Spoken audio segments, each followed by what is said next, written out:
ආයිබෝවන් හැමෝටම super ඉංග්ලිස් YouTube channel එකට හැමෝම පිළිගන්නවා. මේ වීඩියෝවෙන් කතා කරන්න යන්නේ ඉංග්‍රීසි භාෂාවේ pronouns එහෙම නැත්නම් සර්වනාම කොහොමද නිවැරදිව භාවිත වෙන්නේ කියන එක පිළිබඳව. එහෙනම් අපි යමු lesson එකට. I'm on my last straw. I'm broken and awoken. pronouns වලට අදාළව තියෙන chart එක තමයි මේ ඔබට දැන් දකින්න තියෙන්නේ. එතකොට ඒකේ කොටස් 6ක් තියෙනවා අංක 1 සිට 6 දක්වා. එතකොට අපි පළවෙනි කොටසේ සිට 6 වෙනි කොටස දක්වා කොහොමද මේ pronouns ඉංග්‍රීසි භාෂාව තුළ නිවැරදිව භාවිත වෙන්නේ කියන එක උදාහරණ අරගෙන අපි ඉගෙන ගනිමු. පළමු අංකය යටතේ අපිට කොටස් 7ක් දැක ගන්නට පුළුවන්. ඒ තමයි I මම, she ඇය, he ඔහු, we අපි, they ඔවුන්, you ඔබ ඔබලා. එතකොට මෙතන ඉංග්‍රීසි භාෂාවේ you කියන එක සිංහල භාෂාවේ ඔබ කියන්නත් ඔබලා කියලා කියන්නත් යූස් කරනවා. ඊළඟ එක තමයි it ඒක. එහෙම නැත්නම් ඌ කියන අදහස. ඒ වගේම තමයි pronouns වාක්‍යයක මුලට, ඒ වගේම මැදට, ඒ වගේම අගට කියන මේ තුන් තැනම භාවිත වෙනවා. එතකොට මේ පළමු කොටස යටතේ තියෙන pronouns සියල්ල භාවිත වෙන්නේ වාක්‍යයේ මුලට.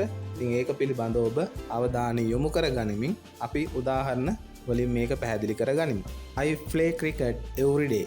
මම හැමදාම ක්‍රිකට් ගහනවා. She is cooking rice now. ඇය දැන් බත් උයමින් ඉන්නවා. He has finished his homework. ඔහුගේ ගෙදර වැඩ අවසන් කරලා තියෙනවා. We went to school last week. අපි ගිය සතියේ පාසලට ගියා. They are watching TV now. ඔවුන් දැන් රූපවාහිනිය බලමින් ඉන්නවා. You have learned English well. ඔබ ඉංග්‍රීසි හොඳට ඉගෙනගෙන තියෙනවා. It is eating grass in the paddy field. ඌ කුඹුරේ තනකොළ කමින් ඉන්නවා.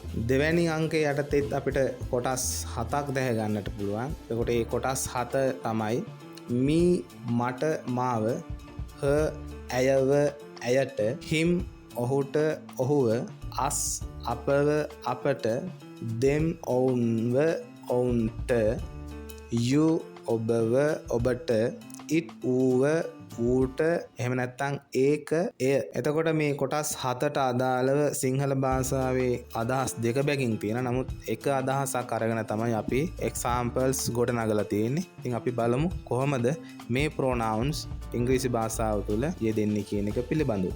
She helped me yesterday. ඇය ඊයේ මට උදව් කළා. I know her very well. මම ඇයව හොඳටම දන්නවා. We see him at school. අපි ඔහුව පාසලේ දකිනවා. They invite us to the party. ඔවුන් අපට පාටි එකට ආරාධනා කරනවා. You teach them English. ඔබ ඔවුන්ට ඉංග්‍රීසි උගන්වනවා. I trusted you before. මම ඔබව කලින් විශ්වාස කළා. Those people will kill it. ඒ මිනිස්සු ඌව මරයි.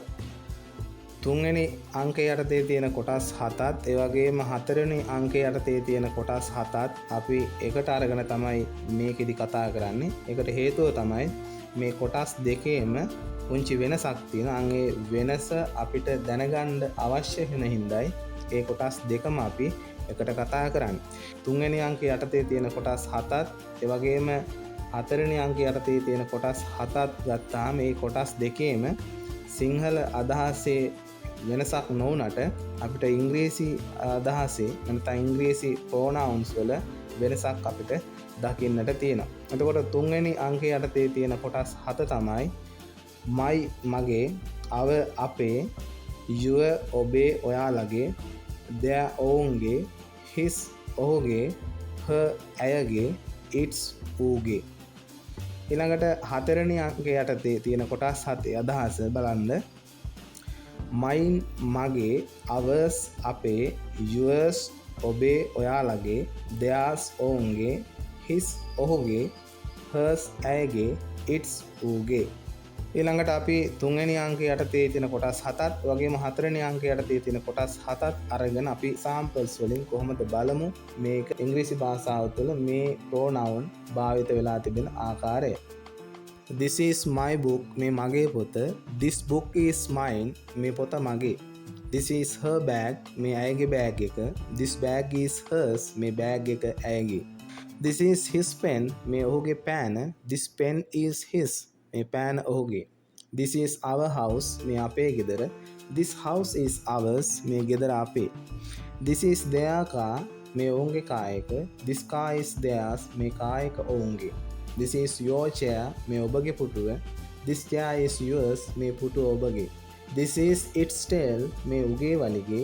This tail is its. මේ වලිගේ උගේ. හතරවෙනි අංකය යටතේ තියෙන කොටස් භාවිත වෙන තවත් විශේෂ අවස්ථා දෙකක් තියෙනවා. එකක් තමයි සමාර්ථයන් දීමට පාවිච්චි කරනවා. ඒ වගේම යමෙකුට හෝ යමකට සම්බන්ධයක් දැක්වීමේදී of කියන නිපාත පදයේ සමග මේ හතරවෙනි අංකය යටතේ තියෙන කොටස් භාවිත වෙනවා. අපි මේ කොටස් වෙන වෙනම අරගෙන උදාහරණ මගින් පැහැදිලි කරගමු. This bag is mine but that one is yours. මේ බෑග් එක මගේ නමුත් ඒක ඔබේ. This notebook is yours not mine. මේ සටහන් පොත ඔබේ මගේ නොවේ. He lost his keys and mine. ඔහුගේ යතුරු සහ මගේ යතුරු නැති කළා. That book is hers not yours. ඒක ඇගේ පොත ඔබේ නොවේ. This house is ours not theirs. මේ ගේ අපේ ඔවුන්ගේ නොවේ. This car is theirs not yours. මේ රථය ඔවුන්ගේ ඔබේ නොවේ. ඊළඟට අපි කතා කරමු හතරවෙනි අංකයේ යටතේ තියෙන දෙවෙනි විශේෂ අවස්ථාව තමයි යමෙකුට හෝ යමකට සම්බන්ධයක් දැක්වීමේදී of කියන නිපාත පදයේ සමග කොහොමද pronouns භාවිත වෙන්නේ කියන එක පිළිබඳව. This book is a favorite of mine. මේ පොත මගේ ප්‍රියතම එකක්. That bag is one of yours. එය ඔබගේ බෑග් එකක්. This car is a friend of his. මේ රථය ඔහුගේ මිතුරෙක්ගේ. That book is one of hers. එය ඇගේ පොතක්. She is the teacher of ours. ඇය අපේ ගුරුවරිය. That car is one of theirs. එම කාර් එක ඔවුන්ගේ එකක්. ඒ වගේම තමයි පස්වෙනි අංකය යටතේ අපි කොටස් 8ක් යොදාගෙන තියෙනවා මේක පැහැදිලි කර ගැනීම සඳහා. ඉතින් අපි බලමු පස්වෙනි කොටස යටතේ තියෙන pronouns මොනවද කියන එක. myself මමම මටම, ourselves අපිම අපිටම, yourself ඔබම ඔබටම, yourselves ඔයාලාම ඔයාලාටම, themselves ඔවුන්ම ඔවුන්ටම, himself ඔහුම ඔහුටම, herself ඇයම ඇයටම, itself ඌම ඌටම. පස්වෙනි අංකය යටතේ තියෙන pronouns භාවිත වෙන්නේ ක්‍රියාව කරන්නාට ආපසු එම ක්‍රියාව බලපාන අවස්ථාවල තමයි මේ කියන pronouns පාවිච්චි කරන්නේ. ඒක උදාහරණ වලින් අපි ඉගෙන ගමු. I hurt myself while running yesterday. මම ඊයේ දුවන් යද්දී මටම තුවාල වුණා. You should be proud of yourself. ඔබ ගැනම ආඩම්බර විය යුතුයි. He is talking to himself. ඔහු තමන්ටම කතා කරමින් ඉන්නවා. She prepared herself for the exam. ඇය විභාගයට තමන්ම සූදානම් වුණා. The machine fixed itself automatically. යන්ත්‍රය ස්වයංක්‍රීයම එයම අලුත් වැඩියා කරගත්තා. We enjoyed ourselves at the party. අපි පාටියකේදී අපවම සතුටු කරගත්තා. They introduced themselves to the teacher. ඔවුන් ගුරුවරුන්ට තමන්ම හඳුන්වා දුන්නා. The dog licked itself.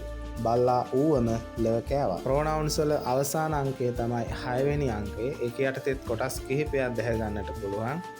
ඒ තමයි myself මමම, ourselves අපිම, yourself ඔබම, yourselves ඔයාලාම, themselves ඔවුන්ම, himself ඔහුම, herself ඇයම, itself ඌම. ඒ වගේම තමයි 6 වෙනි අංකය යටතේ වාක්‍ය ගොඩනගනකොට යමක් විශේෂ කර දැක්වීමට එහෙම නැත්නම් කාගෙන්වත් උදව්වක් නැතිව යමක් කරනවා කියන එක අඟවන්න තමයි මේ pronouns යටතේ වාක්‍ය ගොඩනගන්නේ. අපි උදාහරණ කිහිපයක් අරගෙන බලමු. I myself prepared all the documents yesterday. මමම ඊයේ සියලු ලේඛන සූදානම් කළා. You yourself explained everything to the class. ඔබම සියල්ල පන්තියට විස්තර කළා. He himself solved the problem yesterday. ඔහුම ඊයේ ගැටලුව විසඳුවා. She herself helped the children last week. ඇයම ගිය සතියේ ළමයින්ට උදව් කළා. The machine itself stopped working. යන්ත්‍රයම ක්‍රියා නොකරන්න පටන් ගත්තා. We ourselves organized the event. අපිම අවස්ථාව සංවිධානය කළා. They themselves decorated the hall. ඔවුන්ම ශාලාව සැරසුවා. හොඳයි එහෙනම් මේ වීඩියෝ එකකින් අපි කතා කළේ ඉංග්‍රීසි භාෂාවේ pronouns එහෙම නැත්නම් සර්වනාම පිළිබඳව. ඉතින් මම හිතනවා ඔබ නිවැරදි අවබෝධයක් මේ තුලින් ලබා ගන්නට ඇති කියලා. එහෙනම් දැන් ඔබට තියෙන්නේ ස්ක්‍රීන් එක මත දිස් වෙන ඇක්ටිවිටි එක. ඔබ මේ ඉගෙනගත් ආකාරයට හරියට ෆිල් කරලා කමෙන්ට් බොක්ස් එකේ සඳහන් කරන්න. ඒ වගේම තමයි ඉදිරියේදී තවත් මෙවැනිම වීඩියෝ එකකින් හමු වන බලාපොරොත්තුවෙන් මේ වීඩියෝවෙන් සමු ගන්නවා. ඔබට සුබ දවසක්.